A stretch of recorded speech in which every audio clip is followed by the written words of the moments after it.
I had this question before. A lot of people were saying, yeah, but Hitesh, don't understand. I'm on my own.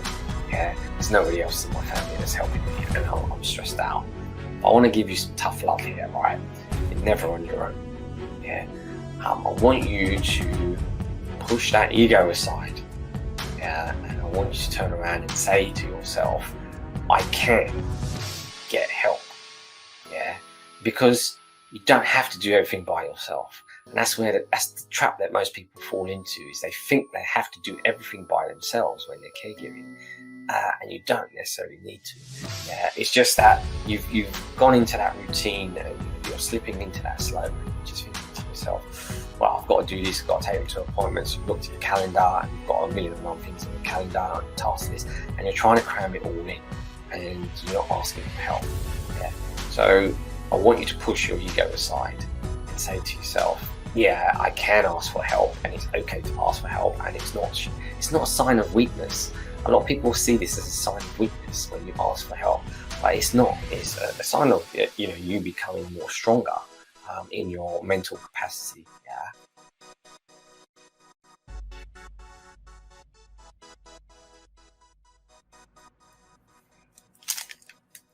Hello, and how are you doing this evening, this morning, or this afternoon, or wherever you're tuning in from?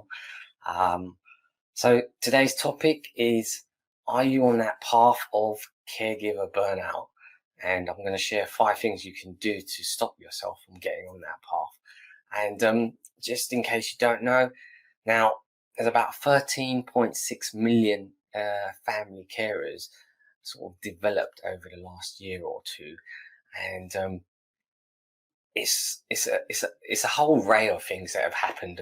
If you've got children, you've got a job, you're looking after your elderly parents, if you're a man or a woman, more men have become carers as well.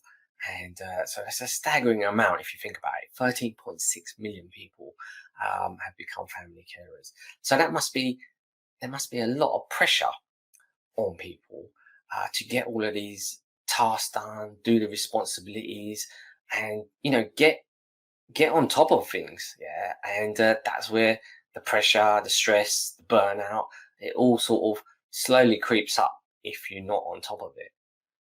And that's what I want to share with you today, is how to sort of alleviate all of that stress and pressure. Just in case you don't know who I am, and if you're new here, my name is Hitesh Daudia. I help family caregivers and startup entrepreneurs create a more balanced lifestyle by achieving more in doing less. And so I want to just give you a little analogy so you can just sort of get it flowing in your mind at the moment. Yeah. Right. So imagine this is a plastic bottle. Yeah. I want you to close your eyes, and I want you to imagine that you're holding a plastic bottle in your hand right now. And in the top of that plastic bottle, you're feeding a garden hose pipe in the top. And you've turned on the water, and from the bottom, it started filling up with water. And the water started from the bottom, and it's slowly rising up and up and up to the top. Yeah. And imagine that bottle being your body. Yeah. So starting from your feet, as the pressure rises, it rises from your feet, it comes up to the top. It goes up and up and up. So the water is flowing. Now, if you carry on letting it flow, what's going to happen is, it's going to flow to the top. It's going to overflow. Now, if you imagine that overflow being the stress, the pressure, the burnout for you in your body, that's what's going to happen, over time. Now think about the bottle, plastic bottle you've got, but it's filling up and it's halfway full. Yeah, and you've got a needle, and you've poked it into the side of the bottle, and some water has escaped. Yeah, so the water's gone down a little bit. Yeah, now that's the equivalent of the pressure or the stress in you dispersing. Yeah, so if you think about it, that every time you do something that relaxes you, like reading, watching a movie, taking a bath, chatting to a friend, just doing something that relaxes you Every time you poke it into the side of the bottle, some water comes out, and therefore your stress alleviates. Yeah. So that's a quick analogy I wanted to sort of like say. So the more you do things good for you and you do more self-care for you when you're on your caregiving journey, then it's gonna reduce the stress and the pressure. Yeah. So you've got that in your mind. You can open your eyes now if you had your eyes closed at the time. But that's what I wanted to try to get across to you is your body is a vessel, and in that vessel, there's lots of things happening at that same time. And you'll be thinking about things, you'll be wanting to do stuff, try to get things done, and you're thinking to yourself, you just don't have enough hours in the day, and you're getting stressed out. And I think the best way to actually do to relieve that stress is you have to make it a routine every day to say to yourself, this is what I need to do, part of my routine to keep on track and to keep a healthy and balanced lifestyle. And it's something that you just have to incorporate into a routine. It's just simple like just brushing your teeth. Once you've had that in the routine, you will know. And the best way that I found for myself is through meditation. Now, I've created a meditation video called Meditation Technique. If you search for it here, you'll find the video. I'll go into a more deeper dive on how to meditate, just in case, because some people don't know how to meditate and they're like, well, I don't know what to do. Yeah, I actually go and take you through a step-by-step process on that. And I'm saying that if you can do that meditation and incorporate that into your lifestyle, it will reduce your stress. You will not get caregiver burnout. And, that's the number one goal is when you're a caregiver, you want to make sure that you're looking after yourself first and foremost, because if you're not looking after yourself, then it's very difficult to look after somebody else. Are you on a path to caregiver burnout? Yeah. And first and foremost is a lot of people know things, but they don't actually do them. And so like basic self-care is things like eating healthy, getting good rest, getting sleep, yeah, exercising. There's just common basic things. But a lot of caregivers, what happens is they've got so much responsibility and tasks, they just forget about themselves. And you become like, second place, number two. You don't class yourself as number one. The person you need to look after first and foremost is yourself. So self-care is definitely, that's number one. Yeah. Number two, get help and delegate things to tasks. Whether it's your family, your siblings. It could be like your parents, the elderly parents. They might have some nice neighbors. You can ask your neighbors to check in on them, or give them a call, do the shopping. There could be a million and one things that could be done, like cleaning the house, or maybe taking them to hospital appointments if you can't make it that time, or you're busy at work, you're trying to juggle all of this stuff. You've got to sort of delegate this and sort of ask other people for help. I had this question before. A lot of people were saying, "Yeah, but Hitesh, you don't understand. I'm on my own. Yeah, there's nobody else in my family that's helping me, and I'm stressed out." But I want to give you some tough love here, right? You're never on your own. Yeah. I want you to push that ego aside.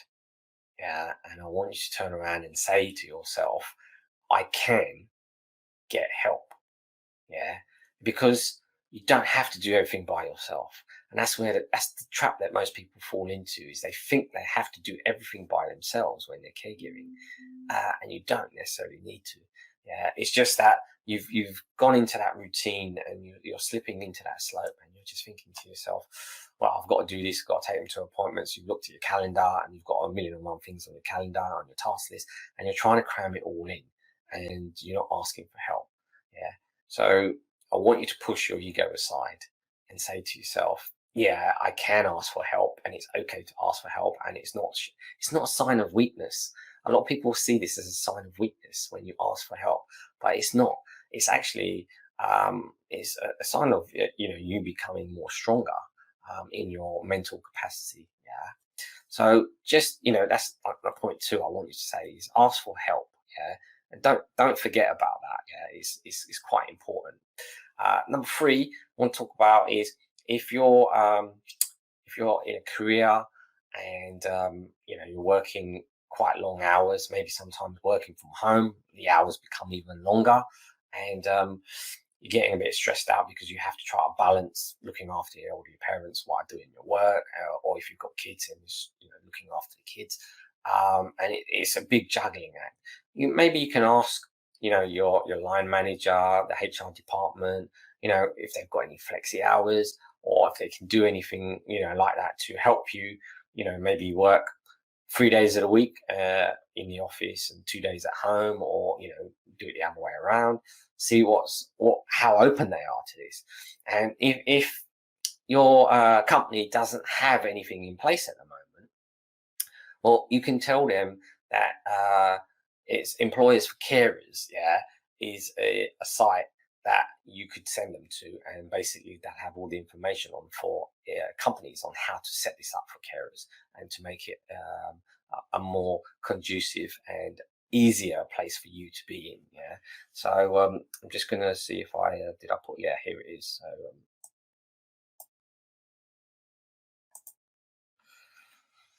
So this is the website that you need to go to, employersforcarers.org. Yeah.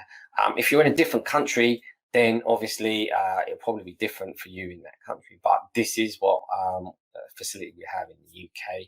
But I'm sure that you could maybe push it across to your company if you're in a different country, and they would have a look at it and be able to maybe contact them or get some ideas. So it is possible to get those flexi hours. It is possible to get time. You just need to be maybe the pioneer, the instigator of pushing it across to the HR department or your line manager, because they might not be aware of it. Yeah. So that's point 3. The other one I want to talk about is point 4. Is if you feel like there is no one there to help you, yeah, then the other option you've got is you can hire a carer. Yeah. So you can go into Citizens Advice Bureau. If you just Google, there's lots of companies out there, Age UK, there's lots of companies out there that will have information to help you on that side of things. Yeah. I want to stress to you that you're never on your own. Yeah. And a lot of people think that they are on their own when they're not actually on their own. There is other solutions. Everything's figure outable. You can contact your local council even. Yeah. So the local area. The first thing I would do is, if you didn't know where to look, is I'll just type in caring facilities or caring flexibility, and then your local area. Yeah, and then see what websites come up. But in the UK, every borough has council, and in there they'll have ways of being able to contact and get more information and like that. So that's number 4. And number 5 is your parents' finances. Now, a lot of people don't even consider this, yeah, because they think, I can maybe do that later.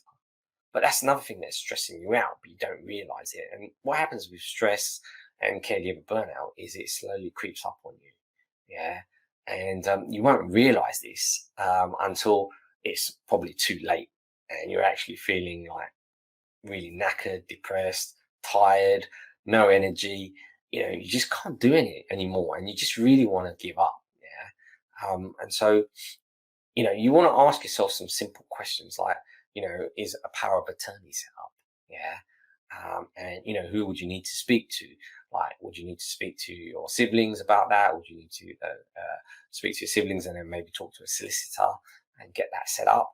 If anything happens, to your parents, then who's going to take the responsibility? So this document is really important, and I do think that people should consider getting this sorted out as soon as possible. Where are their financial records? Where are their bank statements kept? Are they all over the shop, or are they in a specific folder, or are they in a cupboard somewhere?